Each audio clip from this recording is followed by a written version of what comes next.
Bonjour à tous, donc aujourd'hui c'est de nouveau Sam le technicien. Aujourd'hui on va changer une résistance sur un four, une résistance circulaire, voilà à quoi ça ressemble. Et donc pour ce faire en fait, on aura besoin de retirer la partie interne là-bas, je vais vous montrer après. Bon, pour les curieux, hein, c'est bien une pièce d'origine. Il s'agit d'un four de Dietrich, mais c'est le même groupe en fait. Bon. Donc voilà, pour ce faire, ce qu'on va faire dans un premier temps, c'est qu'on va décrocher la partie interne de la résistance, à savoir ça. Alors, comment on met le flash là-dessus? Vous allez pouvoir voir en même temps que je fais. Ouais, ça passe pas. C'est visible. Donc en fait, on va retirer cette plaque là. Elle tient par une vis juste au milieu. Après, il n'y a plus qu'à retirer. Comme ça, on aura accès à la fameuse résistance. Ensuite, on va sortir complètement le four et on va passer à l'arrière pour pouvoir la décrocher. Donc, et pour ça, il faut du Torx. Ou étoile si vous voulez, hein, c'est ça. Pour pouvoir le retirer.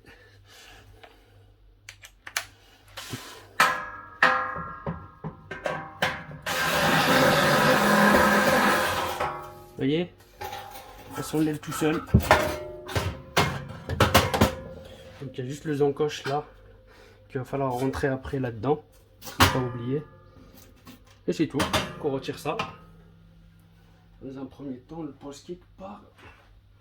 On risque pas de faire de dégâts avec. Ensuite, on a. Voilà, elle est maintenue par une vis là. Je sais pas si on voit ou pas. Je vais baisser peut-être un petit peu plus. Vous voyez, il y a une vis là. Alors, peut-être qu'on verrait mieux là. Vous voyez, elle est là. Donc il suffit de l'enlever la vis. D'ailleurs, celle-là, on la pose dessus.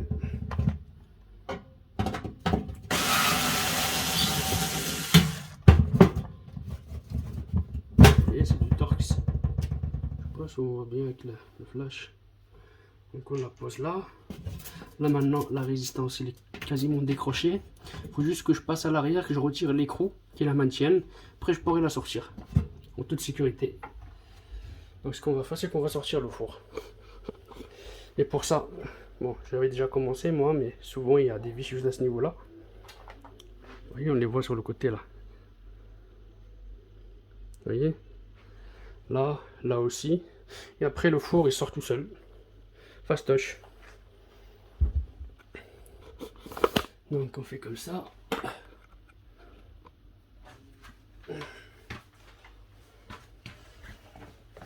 Donc le four, pour ce faire,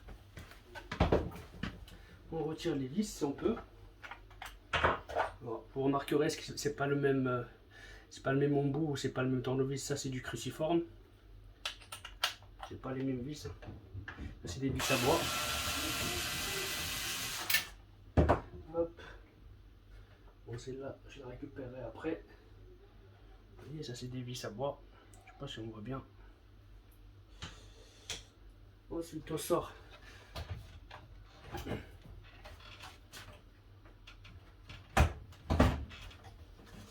On sort la bête. Bien évidemment, on n'oublie pas les gants, parce que c'est super coupant. Donc on va chercher ça.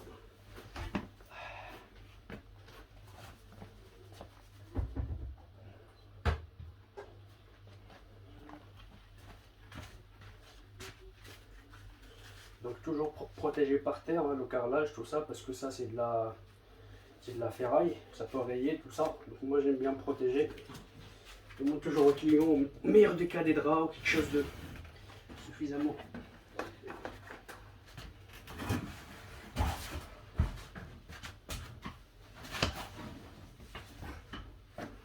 Alors, ensuite on va le retourner. Vous savez qu'il y a plus de lumière. Le problème c'est que je ne peux pas le tourner dans ce sens. Est-ce que je suis court? Donc on va le tourner comme ça. Bien évidemment, on plie les genoux. Ce qui porte, c'est pas le dos, ce sont les genoux.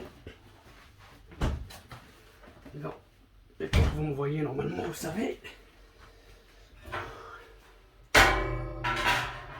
Ça là-bas. Et maintenant, on va passer de l'autre côté. Ah oui, très important. Vu que la machine, ça peut avoir l'air branché comme ça. Comme le disjoncteur est accessible. Vous voyez. Donc, on voit bien que le four est coupé. Bon, moi, je préfère comme ça parce que si je dois débrancher complètement le four pour le rebrancher, je perds du temps. Donc, quand je peux comme ça, je coupe directement au disjoncteur et je vérifie que le four ne s'allume pas. Que le disjoncteur, c'est bien le bon. Et après, je peux travailler tranquillement. Et donc ensuite, on pose ça là, on passe à l'arrière.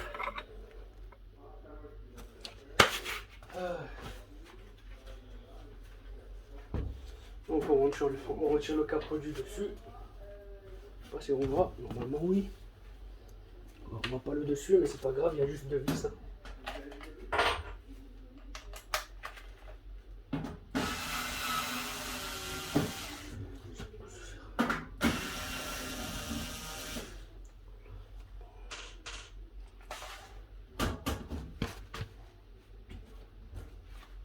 Donc ça se glisse. Il suffit de glisser le panneau vers l'arrière. Il s'enlève. On le pose quelque part. Ensuite on enlève les vis autour. Donc, je ne sais pas si c'est important à montrer ou pas. Normalement vous avez deux vis sur le côté là.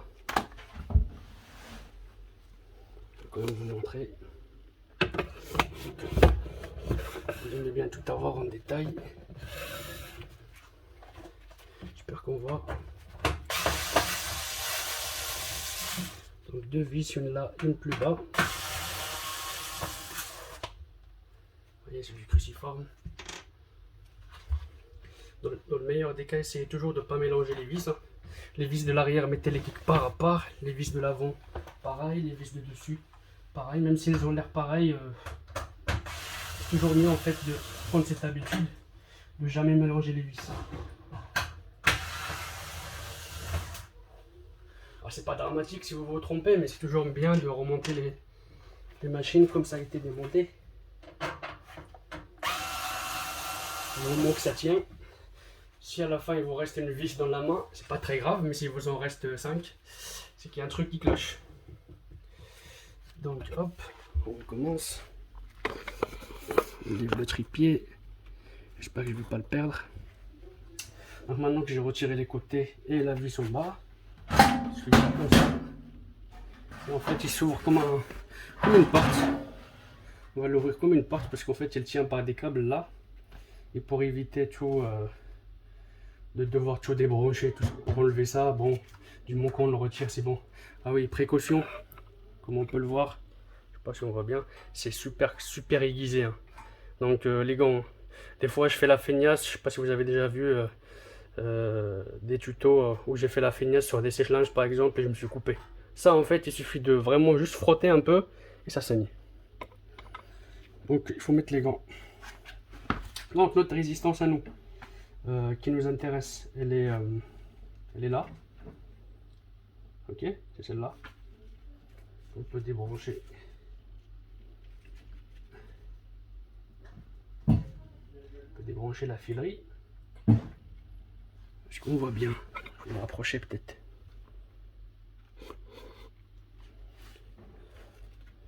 Voilà, donc dédicace à mon assistant, le fils de ma cliente, moi je me souviens de ça lui. Je lui ai montré la dernière fois.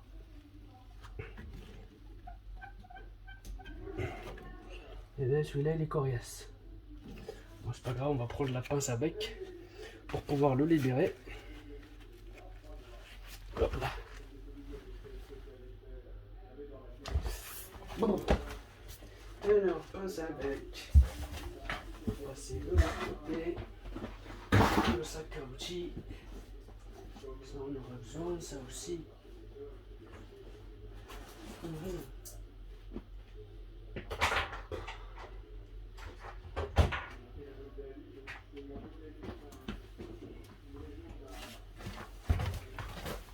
Ce qu'on appelle une pince avec, c'est ça.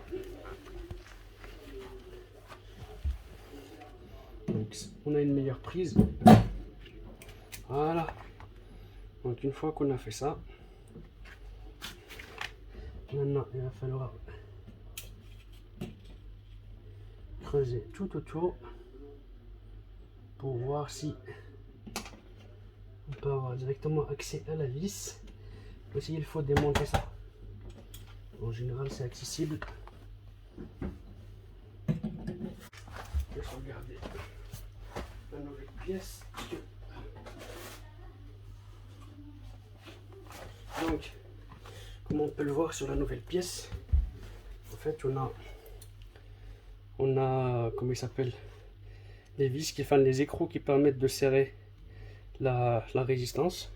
C'est à ce niveau là. Donc si je maintiens comme ça voudrait dire que les écrous ils doivent être par là.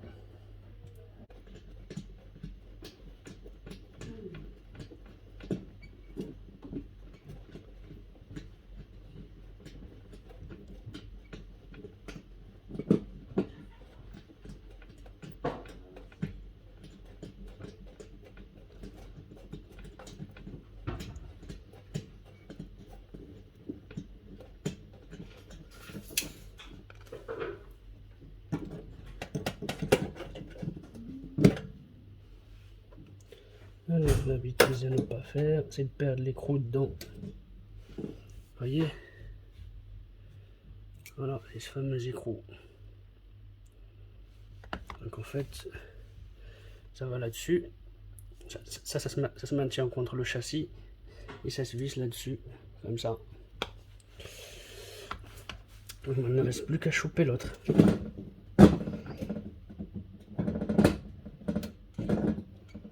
L'avantage, c'est que maintenant, on peut tourner.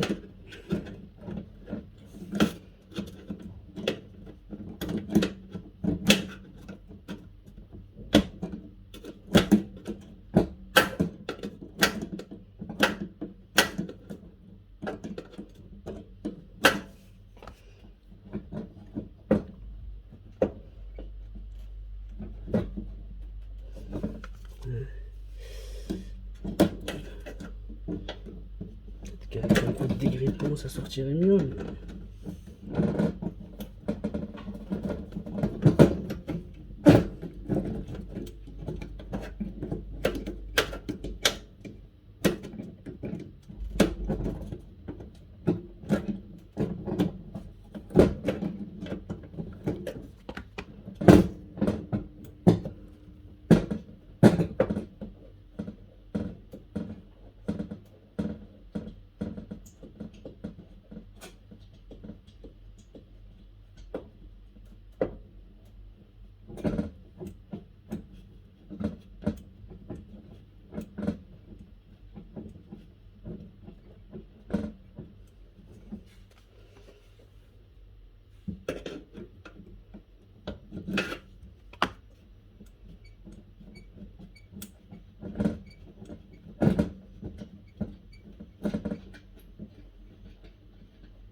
Voilà.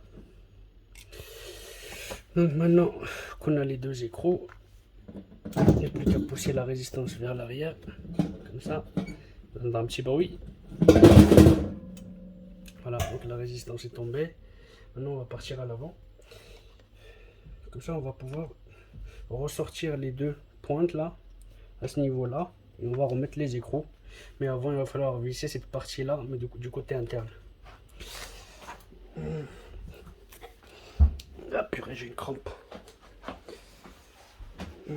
Et maintenant on peut ouvrir. Bon, ça aurait été bien de retirer la porte, comme ça c'est plus accessible. Mais comme je suis une feignasse. Ah, vous voyez l'ancienne?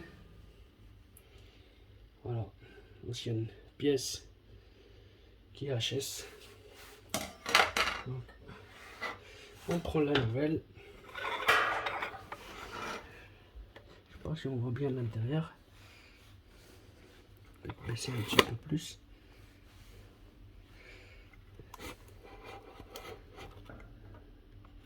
Vous voyez? Donc là maintenant il va falloir rentrer ces deux parties là. Là, vous pouvez le voir.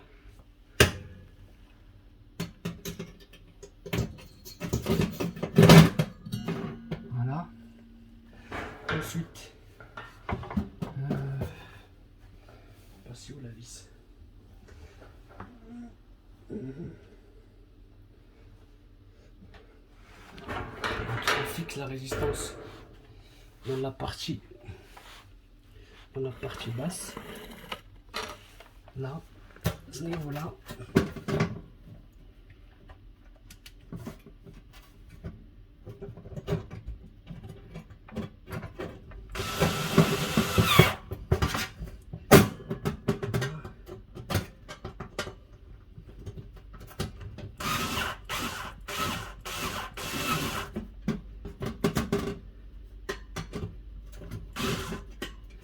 Voilà. Donc maintenant on va repasser à l'arrière, on va remettre les deux écrous, puis on va mettre le cache. Et on va le mettre tout de suite, le cache. Le fameux cache qu'il y avait, si vous vous souvenez, je vous avais dit, il faut juste faire attention à ces deux là. Il va falloir rentrer. Ensuite on referme et on est bon. Voilà.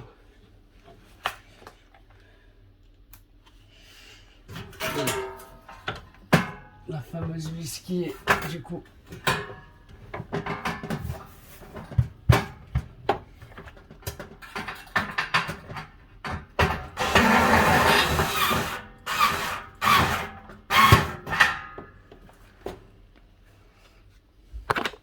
oula.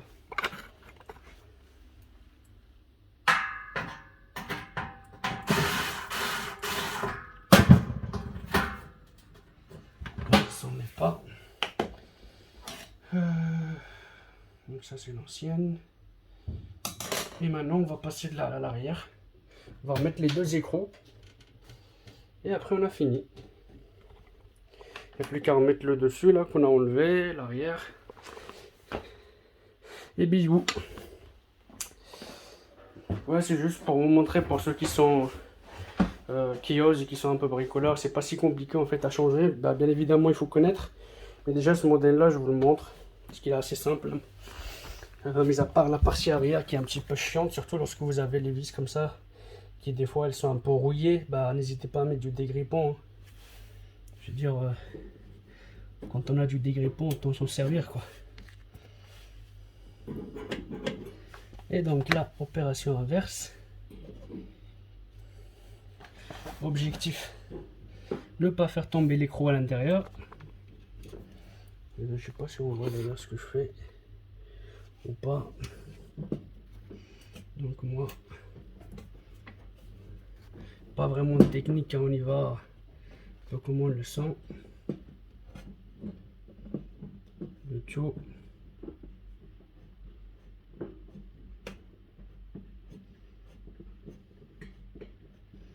Une fois qu'il est pris dans le pas de vis, après il n'y a plus à s'inquiéter.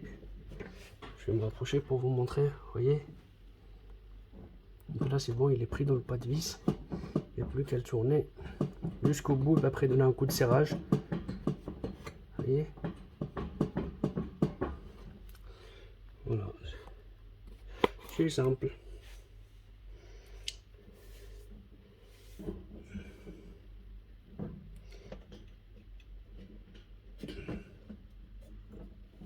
Là.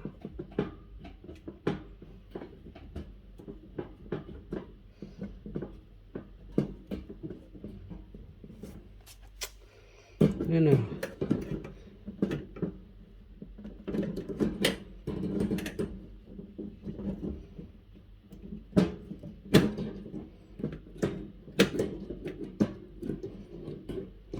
De bricolo.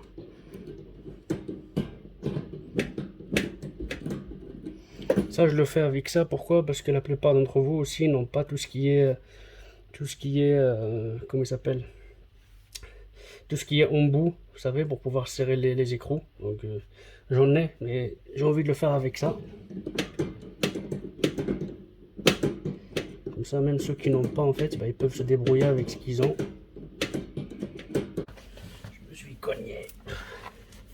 Bon, on essaie de relever grosso modo. Je sais pas si on voit. De reboucher en fait avec cette espèce de truc. Comme on peut. Voilà. Bon, ça c'est fait justement pour protéger de la chaleur. Pas hésiter à aller en chercher plus bas. Parce que cette partie là elle chauffe.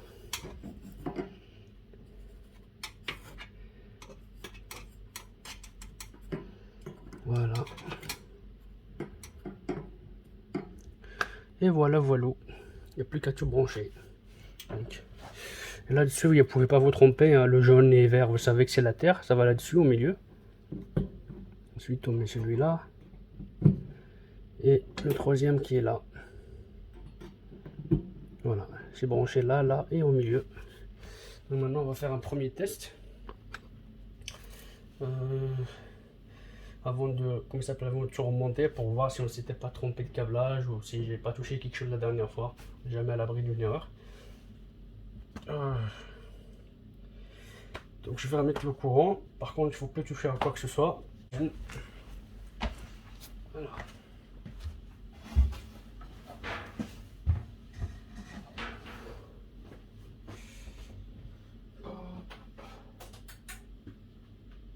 Donc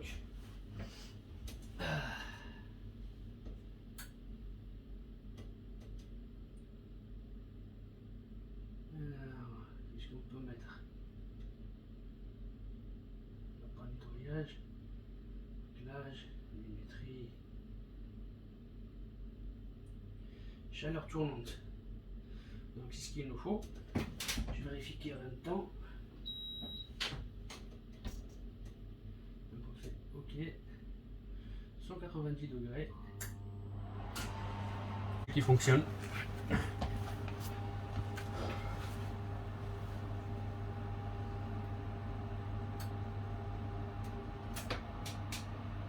On vérifie quand même, on met la main dedans vite fait, ça chauffe. Donc c'est parfait. On appuie sur stop.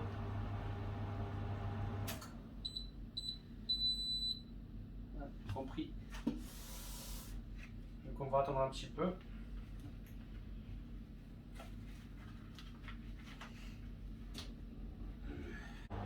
Ça c'est l'esclave et ça c'est le maître. Ok.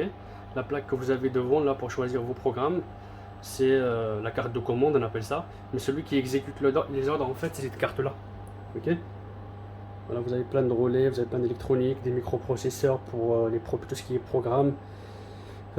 Gestion de tâches, etc. Vous avez plein de câbles qui vont sur les différents organes. Donc en gros, c'est lui qui gère. Voilà.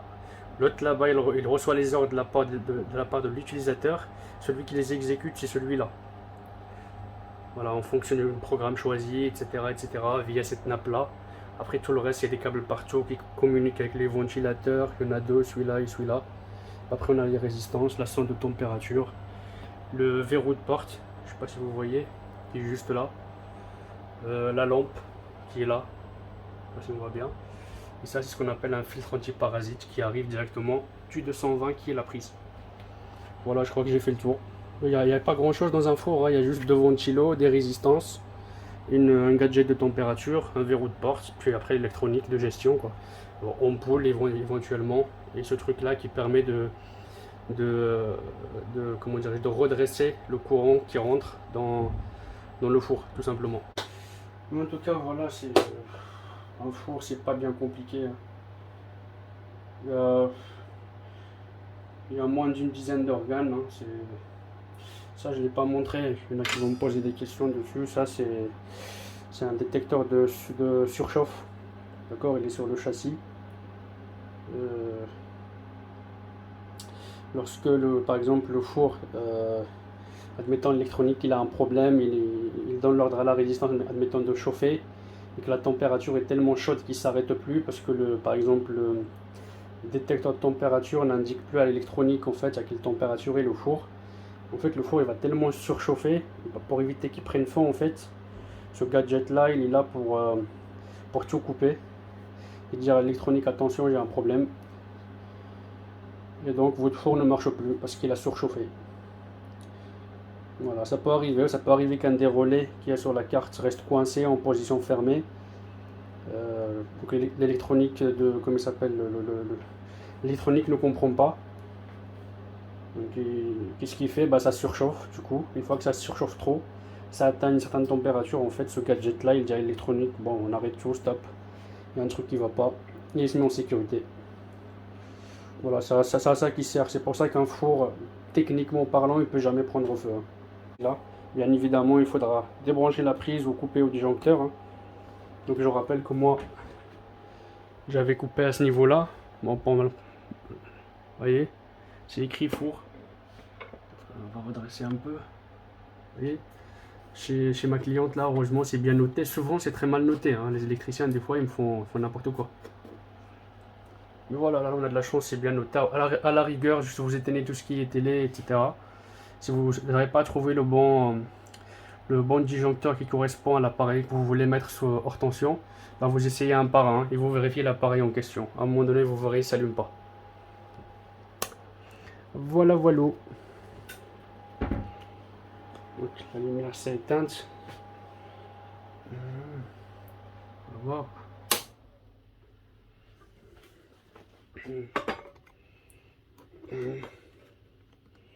Donc moi là, ce que je vais pouvoir faire, c'est que je vais pouvoir remonter l'arrière. Le remontage, c'est assez facile. Si vous avez vu le démontage tout à l'heure, le remontage ne devrait pas poser de problème.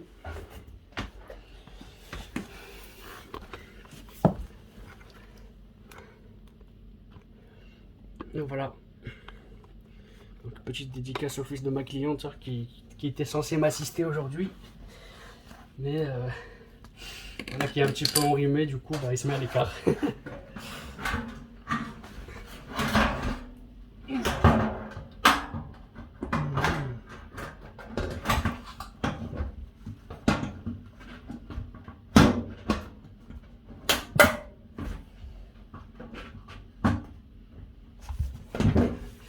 Voilà, donc rebelote, on remet la fameuse petite vis qu'il y a là, sur les côtés.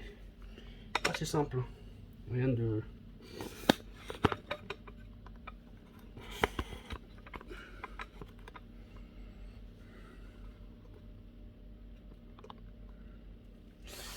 Donc ils sont là. C'est parti. Si vous avez ça, c'est pratique. Sinon, bah, tournevis Torx, hein. Étoile. Ils appellent ça étoile. Bon, j'ai plus connu sous le nom de Torx.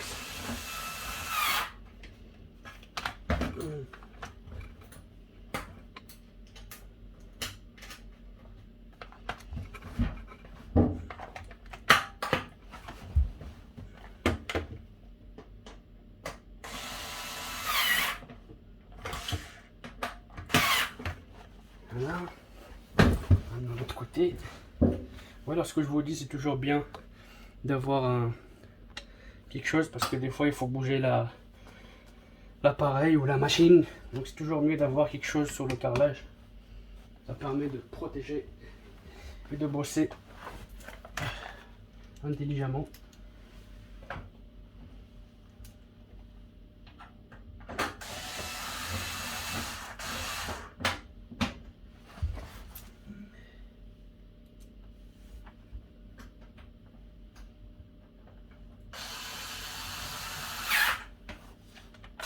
Donc là on met le dessus.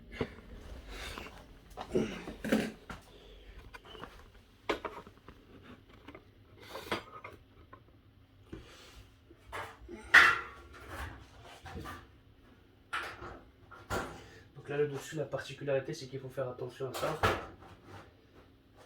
pas si on voit bien de là, mais j'essaie de vous montrer. Faites juste à ce niveau là, vous faire glisser ça en dessous. Vous voyez, comme ça. De l'autre côté c'est pareil.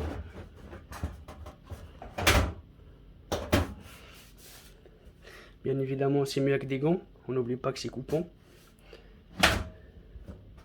Voilà, ensuite on remet les vis qu'il y a là. Il n'y a plus qu'à rentrer la bête après.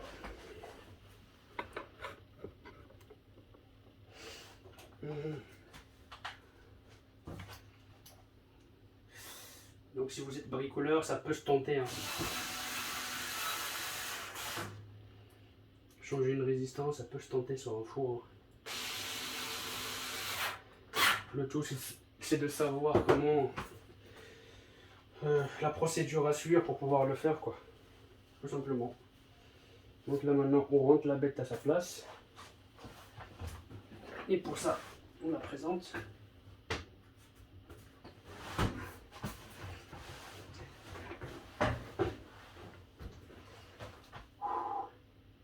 Donc on fait attention au dos. Hein. Toujours on plie les jambes. On lève droit.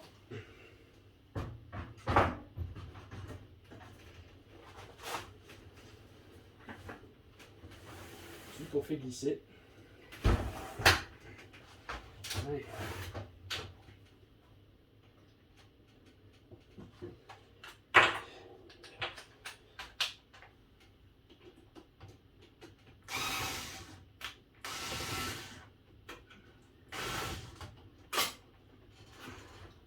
La vis de tout à l'heure, je ne l'ai pas retiré, je me suis dit je vais le faire après.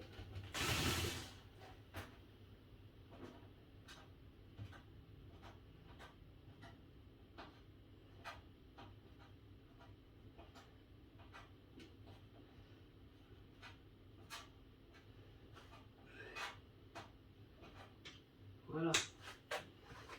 Ensuite, on pousse à fond.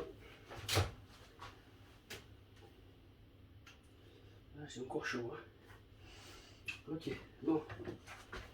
On vérifie que tout est clean, il n'y a pas de vis qui traînent. Magnifique, les vis de fixation.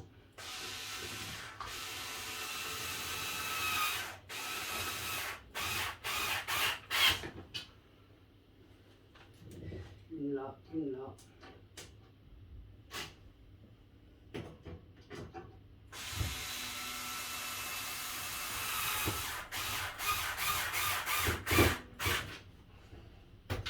Et voilà. Donc maintenant on peut remettre le courant. Bien évidemment. Après il faudra juste régler l'heure et tout. Donc ça je fais confiance à ma cliente. Ok. Donc chaleur tournante. Je l'avais essayé.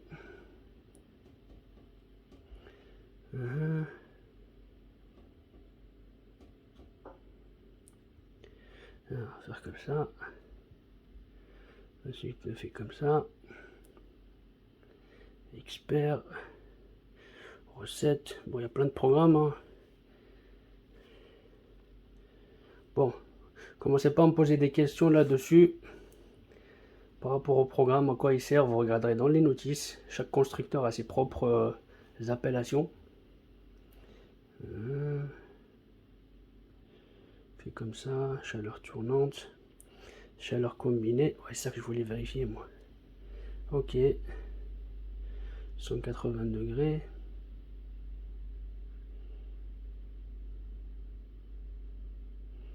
Voilà. 190 par exemple. Voilà. Donc on va voir si tout se passe bien. Là, tout à l'heure, j'ai fait juste chaleur tournante pour vérifier en fait ma résistance. Mais là, je vérifie toutes les résistances du four. On va voir s'il va m'indiquer quelque chose ou pas. Une anomalie ou quelque chose, il faut toujours vérifier. Donc voilà, sur ce, inutile de montrer davantage. Vous allez encore me dire que la vidéo est trop longue.